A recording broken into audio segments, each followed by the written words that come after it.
Hey guys, welcome back to Games of War. Today's episode we're going to take a look at my PSP collection.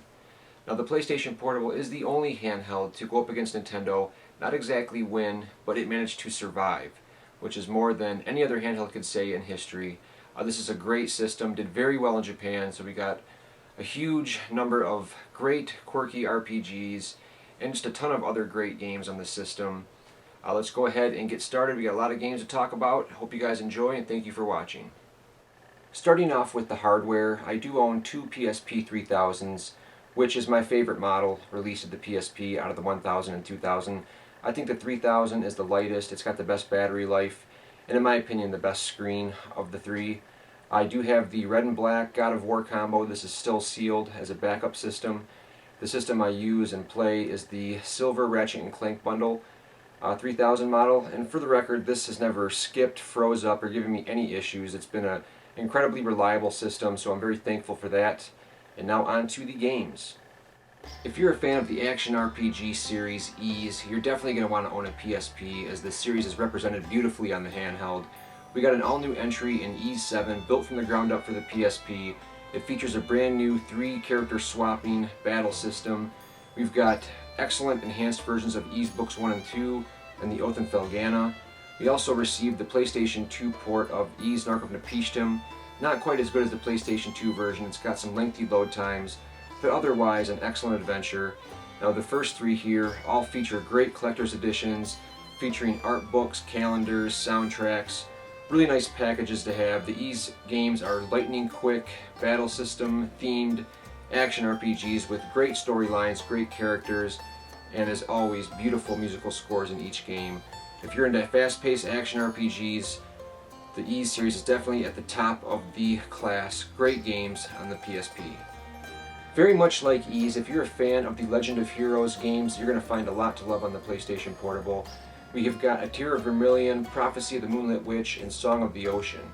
Now these three original 50 to 60 hour RPGs, the translations and ports were not handled by Falcom themselves, but rather by a small internal team over at Bandai, which means these ports aren't the best they could be. There's some grammatical errors sprinkled throughout, and their games themselves are not the best RPGs.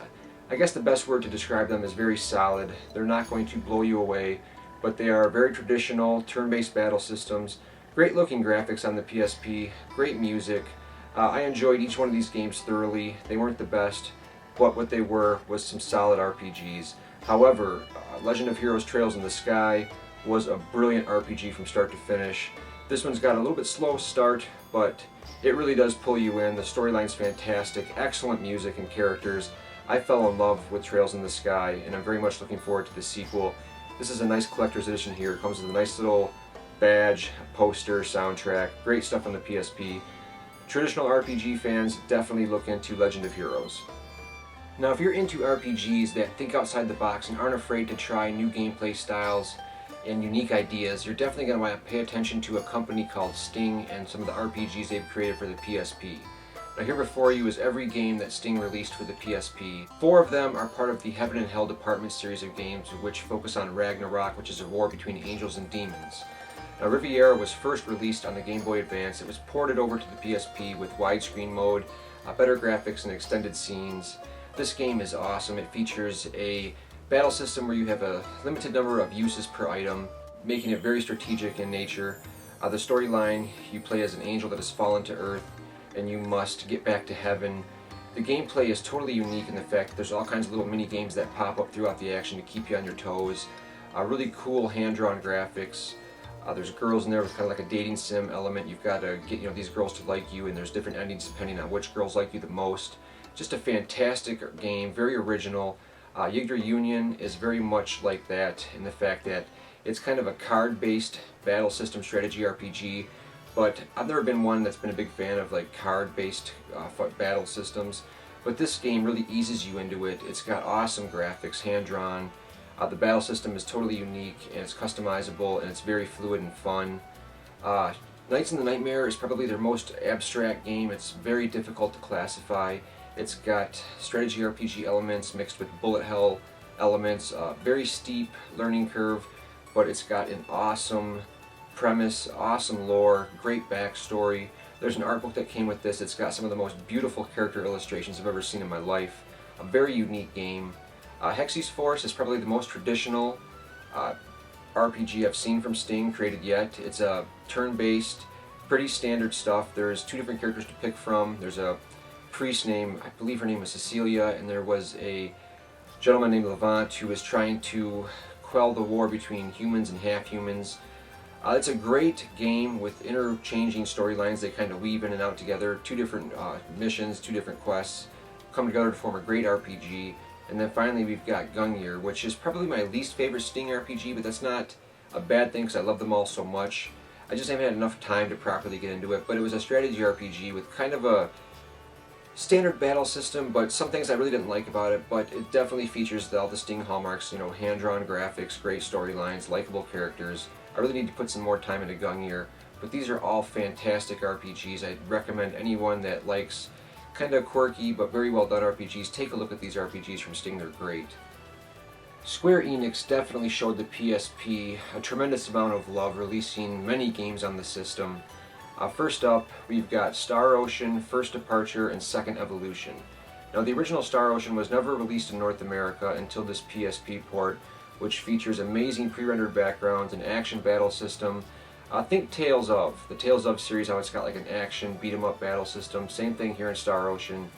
And Second Evolution, which is also an enhanced port. These games look beautiful on the PSP. They've got awesome science fiction themed storylines, great new animated cutscenes, lots of great voice work. If you're a fan of traditional RPGs with a hack and slash action-based battle system, then you're going to love the Star Ocean games. They're absolutely fantastic on the PSP. Next to those, we've got Dissidia. This is the sequel, the Duodecim. Dissidia is basically a Power Stone kind of Smash Brothers style fighting game featuring all Final Fantasy characters. There's a lot to love if you're a fan of Final Fantasy in this game. Some great characters you know from all the games, some great special moves, an RPG-like single-player story where you level up, gain levels, get new weapons, new special moves. All in all, a great love letter to fans of Final Fantasy packaged in an awesome fighting game. Next to that, we've got Crisis Core, Final Fantasy VII. Now, Final Fantasy VII is one of those games that came along and totally changed the game, changed up the way people looked at role-playing games. And Crisis Core is more of the Final Fantasy VII world and story expanded with an entirely new battle system. And as a game on the PSP, this really pushes the system to its limits.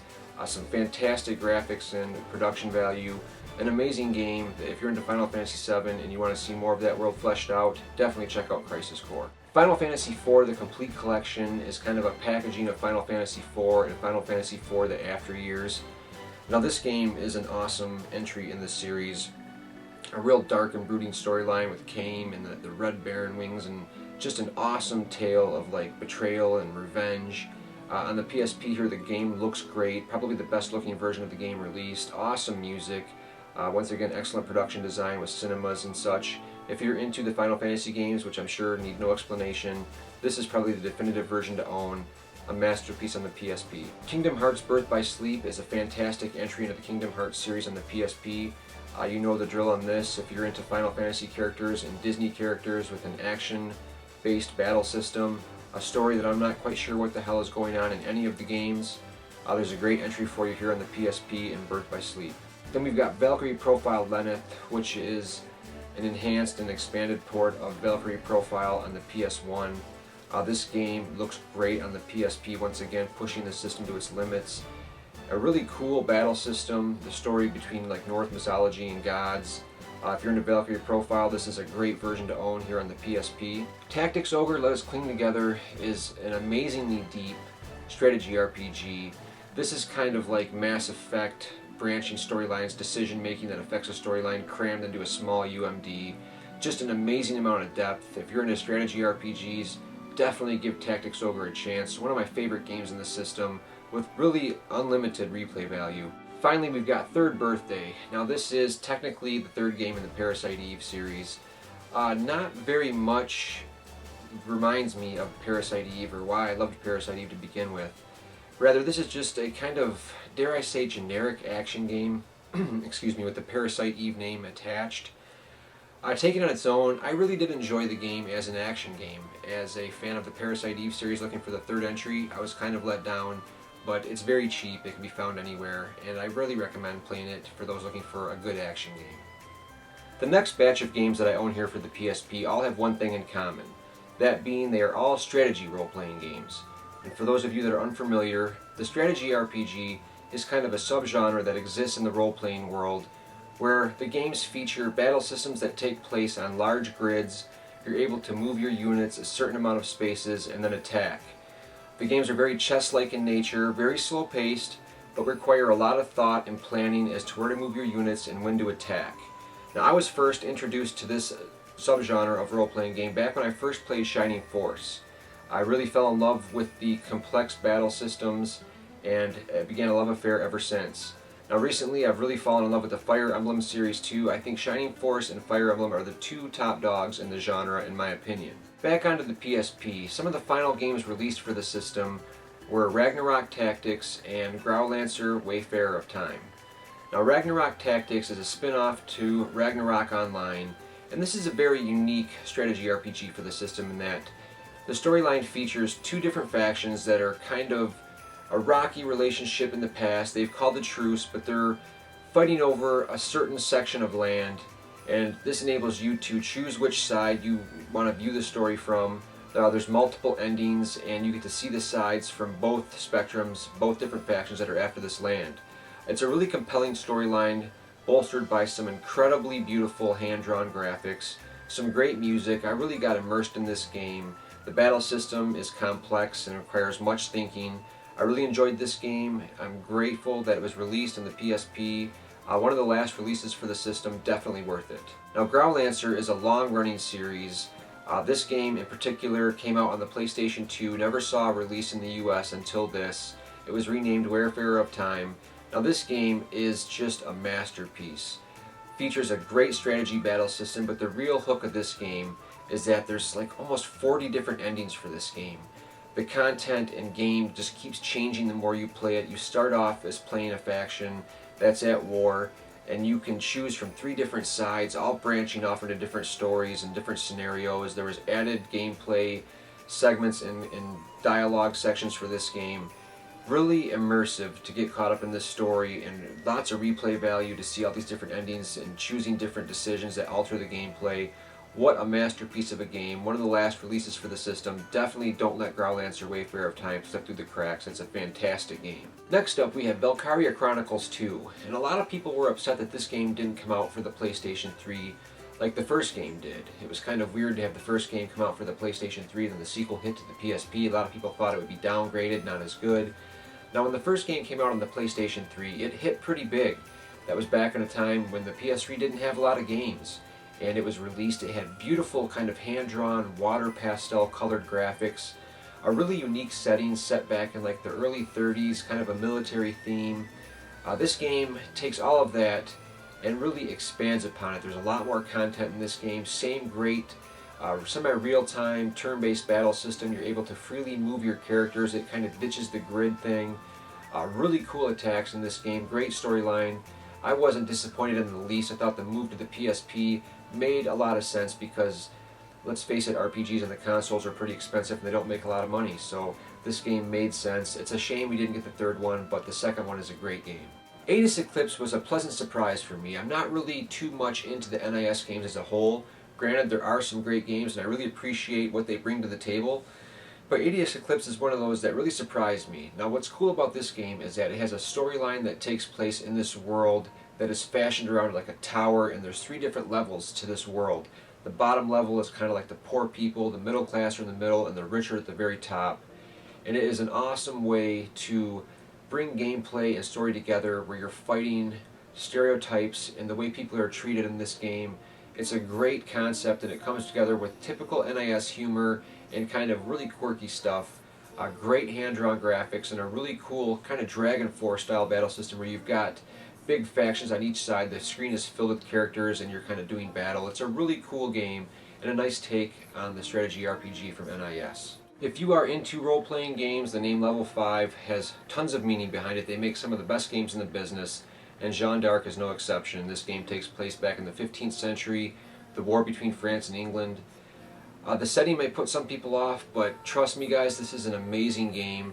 Some excellent graphics on the system, great strategy RPG gameplay, everything is bright and colorful. And what impressed me about this game is the amount of cinemas and the incredible voice work. It seems like every 5-10 minutes there was a cutscene that was incredibly powerful, very well voice acted, and moved the story along, keeping you interested throughout.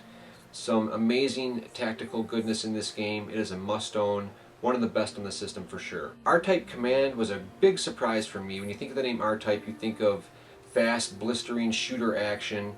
Well, this takes all of that and converts it into a strategy RPG. The game is rather slow, but if you love R-Type, you're going to love seeing all your ships, all the different enemies that you've come to love and know over the years in this game. The universe is fleshed out, and it's a nice change of pace from the usual guys with swords, guys with bows and arrows, lances, spears, horseback, to ships in outer space. It's a great setting that lends itself very nicely to the strategy RPG gameplay. If you're into R-Type and you like strategy RPGs, this is a win-win situation on all accounts. The Tales of series is probably my favorite RPG series in modern gaming. I'm a big fan of most of the entries in the series, and overall it's just got what I like in an RPG. Big quests, lots of great voice acting. I'm a big fan of the real-time battle system, great combos. So I was a little upset that the PSP, there wasn't a whole lot of Tales love on the system. We did get Tales of the World. I was really disappointed with this.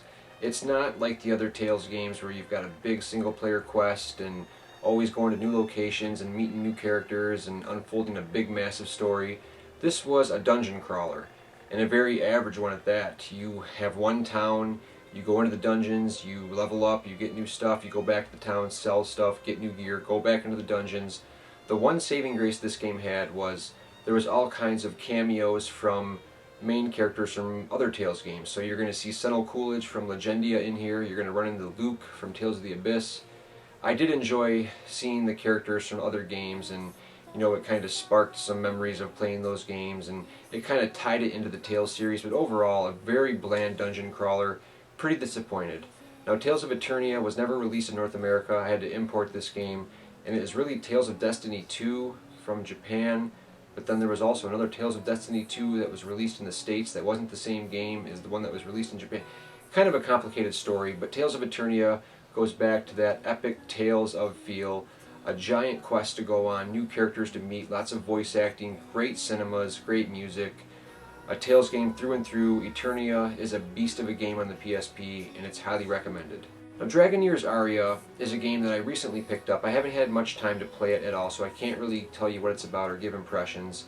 It does look a lot like Blade Dancer, which is another traditional RPG that I really enjoyed on the PSP. This game looks to be very traditional, turn-based. It's got a story centered on dragons and such, which seems to be right up my alley, so I'm looking forward to getting into this someday. The Breath of Fire series is a great RPG series from Capcom. Very traditional in its approach, turn-based battle systems. You play as a boy named Ryu that can transform into a dragon. And Capcom back in the day really could do no wrong. They had mastered the fighting games, they had great action platformer games, and the Breath of Fire series was their first foray into role-playing games, and they succeeded admirably. What a great classic series, and the third entry is no different. Fans of traditional story-based RPGs, definitely check out the Breath of Fire series. It's pretty underrated. There hasn't been a new one in quite some time, not counting the mobile game and Dragon Quarter, which is horrible, but as a whole this series is great. Popol LaCroix is a very interesting game with a backstory behind it. Now, this game was pretty successful in Japan. It started off as like a manga and an anime. There was like 4 or 5 games released over there, and nothing ever came out in the States up until the PlayStation version. And then we got the PSP version, which is kind of a compilation of Popol LaCroix 1 and 2 with some additional content. Now, this game is like a storybook come to life. It's got very, very charming visuals, hand-drawn, bright and colorful. You play as a young boy named Pietro who's 10 years old. You learn your mother is still alive after believing she was dead your entire life. So you go on a quest to find the witch that can reverse the curse, bring your mother back to life. Over the course of the game, Pietro grows up and you play as an older version of him. Turn-based battle system with some real-time stuff thrown in there. Great game. The PSP has some load times and some other issues, but overall, very enjoyable game, very charming. And finally, we have Brave Story New Traveler. This was also based on a Japanese manga or anime, I'm not sure which one. But this was one of the first original RPGs for the PSP. I was really looking forward to it, and it did not disappoint. Fantastic graphics for the system, a really cool storyline with tons of content. There's an epilogue that opens up after you beat it. A really cool story where you're sucked into this alternate world to save your girlfriend. I fell in love with the game, the characters, the look of the style, the music was all excellent. Very traditional in the sense, but if you're looking for a monster of an RPG on the PSP, brand new experience, definitely check out Brave Story. So far, I've talked about nothing but role-playing games. I'm sure you're ready to punch yourself in the face if you heard me say role-playing game one more time. I promise you this is the last batch of role-playing and action RPGs that I own for the system. So let's go ahead and get started. Those that know me and the channel know that Lunar Silver Star and Lunar Eternal Blue are my favorite RPGs of all time. The Sega CD originals are my favorite. They're great games. They've aged very well. I go back and play them at least once a year. So I was very excited when they announced Lunar Silver Star Harmony for the PSP. Now the first Lunar game has been remade countless times on different platforms. This is my favorite version of the remakes. It basically adds a brand new scenario in the beginning where you play as the original 4 heroes. Just kind of gives the game some more backstory, and it's cool to see a little bit fleshed out nature of the original 4 heroes. Great port of the game, great graphics on the PSP, a really big quest, great music. They changed some things that I'm not really a fan of, but if you're looking for a modern version of Lunar, I'd say the PSP version is definitely the one to go with. This is a great special edition, it comes with some really cool cards, the soundtrack, just a great package overall. Next we've got Puzzle Quest, and I didn't think I was going to like this game. I'm not really into puzzle games. This game kind of combines a columns or Tetris style battle system with an RPG progression and story system. But you know what, I really enjoyed this. You match up certain colors, you can cast spells. The way you attack enemies is lining up certain colors and blocks and clearing out areas and doing attacks. Really cool stuff, a fantastic soundtrack. I really love the music in this game. It's got really cool bosses and characters, the dialogue is great. This successfully fuses role-playing game settings and progression with a puzzle battle system, very unique. I ended up really loving the game. I really recommend it, it's great. Another one very similar is Half Minute Hero. On paper, reading about this game, I didn't think I'd be too much into it. You know, save the world in less than 30 seconds. I didn't think that was possible to pull it off. But you know what? This game does. It's got a really quick-paced system in place. You go to town, you got 30 seconds to run through, talk to people.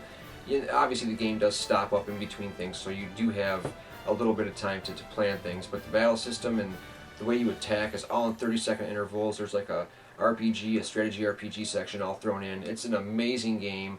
Very quirky, but very well done. Nothing else like it. Half Minute Hero is awesome. And next we have a series of games, Astonishia Story and Crimson Gem Saga. Now, the developers and people that were behind Crimson Gem Saga will obviously distance themselves from Astonishia Story, but they're actually a series of games. Astonishia Story came first. This is a port of like a many-year-old game, 10-year-old game that was back on PC, I believe. It's got some problems, but the graphical style, in my opinion, looks really good. The battle system is kind of a real-time and strategy kind of mix hybrid. I thought the game was pretty cool. I never finished it, but I got pretty far into it, and I enjoyed it. Now, the reviews were awful, and people said there was a lot of problems. Now, Crimson Gem Saga was built from the ground up for the PSP, and it is a masterpiece. I fell in love with the beautiful fairy tale look. Everything is hand-drawn, extremely bright. You play as a guy that has graduated from your academy and you're looking to go out into the world, and you've got people doubting you, and it's just such an awesome game. You meet great characters, everything is beautiful, there's an epic soundtrack going on, a lot of battles. The game is very grind heavy, so I'll warn you, if you're not into that, you might be turned off by this, but underneath that is just an amazing game, full of challenge, and quite a lengthy game at that. Crimson Gem Saga is a great original RPG for the PSP. Gurumin is a very underrated game. It comes from the makers of the Ys games, Falcom. It's an action RPG where you play as a little girl, and that might put some people off, but it's a really fantastic game. You have just moved in with your grandparents, and you're in this town. In this town there's no children, and you're kind of walking around the town, you're bored, you're lonely, you don't know how you're going to get through with no friends to talk to, and you find a little hole in the wall, you crawl through, and you are introduced to this whole hidden land of monsters. And in this land, like, the monsters really need your help. There's some evil presence there that's taken over Monster World, and you find this ancient drill, and it's just got an awesome action RPG battle system, really cool drill power-ups and attacks, and Just a really pleasant, charming game where you're befriending these little cute monsters, and just a really cool game. I hadn't heard of this at all, but I picked it up on a blind buy and I was totally impressed. Falcom knows what they're doing. This is just a very charming game on the PSP. What a great title. Another severely underrated game on the PSP is Bounty Hounds. Now this game combines the action of Dynasty Warriors, tons of enemies on screen at once, with a real modern science fiction feel. You can wield all kinds of awesome weapons, two-handed weapons, single-handed weapons, combine them together. A real strong emphasis on story. There's tons of cutscenes and backstory, and the action is awesome. All futuristic, takes place in space and different planets. I love the battle system. If you're into Dynasty Warriors and the whole like hack and slash, hundreds of enemies on screen, definitely check out Bounty Hounds. Awesome weapons, great science fiction feel, a great action game on the PSP. Ultimate Ghosts and Goblins. You guys are probably familiar with the Ghouls and Ghosts, Ghost and Goblins series, a long-running series dating all the way back to the 80s. You play as Arthur, tough as nails platformer. This version here looks amazing on the PSP, great widescreen support, all the great power-ups you expect, Arthur and his boxers and all. Epically challenging and an amazing game. Now I lied, I've got one more action RPG, Kingdom of Paradise. This is a martial arts themed action RPG, and they actually got like real martial artists and karate guys to like choreograph these moves. So the battle system is all based on real life martial arts. There's all kinds of new moves to master. You play as a like martial artist that is banished from his clan, and you must win back into the clan and go through all these like martial arts themed battles, and it's got an awesome storyline based in like ancient Chinese feudal era times. What a great game, another hidden gem on the system. Power Stone Collection brings together two of the awesome Dreamcast games you guys know and love. Arena-based fighting, you know, running around, picking up anything and everything, throwing it, using fast-paced combos. A great collection here on the PSP, packaging together two Dreamcast classics. Next up, we've got Secret Agent Clank and Ratchet & Clank Size Matters. If you've played a Ratchet & Clank game before, you know the drill here. Great platformers, tons of charm, great characters. Secret Agent Clank is kind of like a James Bond Clank-focused platformer with awesome power-ups and awesome abilities. Ratchet & Clank Size Matters brings the PlayStation 2 and 3 platformers onto the PSP with very little lost. Still a very fun game, great humor, great written storylines, great platforming, and great weapons. We've got a couple entries in the Jak and Daxter series. We've got Jak and Daxter Lost Frontier, which also came out on the PS2. Not quite as strong as Jak 1, 2, and 3, but it's got element of flying in this, whereas Jak 2 had like the hoverboards and Jak 3 had the dune buggies out in the desert. This one's got all types of flying vehicles to level up, power up, great platforming, and Daxter was a great early game on the PSP. For the first time, take control of Daxter entirely. Very good looking game on the PSP, very minimal load times, excellent platforming. You play as Dax, smart mouth, bug swatting, great times. Grand Theft Auto Chinatown Wars was originally released for the DS, and it featured heavy use of the touchscreen for the minigames and carjacking and different activities, and I wasn't quite sure if it would make the leap to PSP intact. Fortunately it does. This is an amazing game in the Grand Theft Auto series and stands up there with some of the best entries in my opinion, taking place in Hong Kong. All the minigames translate over to the PSP really well. The game has an upgrade in graphics, better lighting, awesome music, and an awesome storyline. The Hong Kong theme is strong throughout, a great version on the PSP, even better than the DS in my opinion. Now, Dracula X Chronicles is a remake of Rondo of Blood with 2.5D graphical perspective. An awesome game. It also includes Symphony of the Night, so you can't go wrong. 2 must-owns in one package. Great stuff. MotorStorm Arctic Edge is a technical marvel on the PSP. This is an amazing racing game crammed into one little UMD. Beautiful track designs, an awesome Arctic theme. Everything is covered in snow. You can race as snowmobiles. This is an awesome racing game, one of the best on the PSP. It's amazing how good the game looks and runs. Ridge Racer was one of the launch games on the PSP, and I remember getting this game on launch and just being blown away by how good the game looked. The power sliding is awesome, a fantastic version of Ridge Racer on the PSP for sure. Resistance Retribution is an all-new entry in the first-person shooter series. However, this one changes things up and goes with the third-person approach. Probably one of the stronger stories in the video game franchise. The game is told through excellent voice acting and great cutscenes. One of my favorites in the series, and a welcome change for the Resistance franchise. Death Jr. and Deadhead Fred are a couple of platformers I just recently picked up, and I haven't had a lot of time with either one. Both are platformers. Deadhead Fred, you can kind of swap out heads and get different abilities depending on which head you're wearing. Death Jr., I haven't really played much of. I know it's a platformer. You play a little guy, Death Jr. with the little scythe. It looks pretty cool. Looking forward to putting some time into both of these.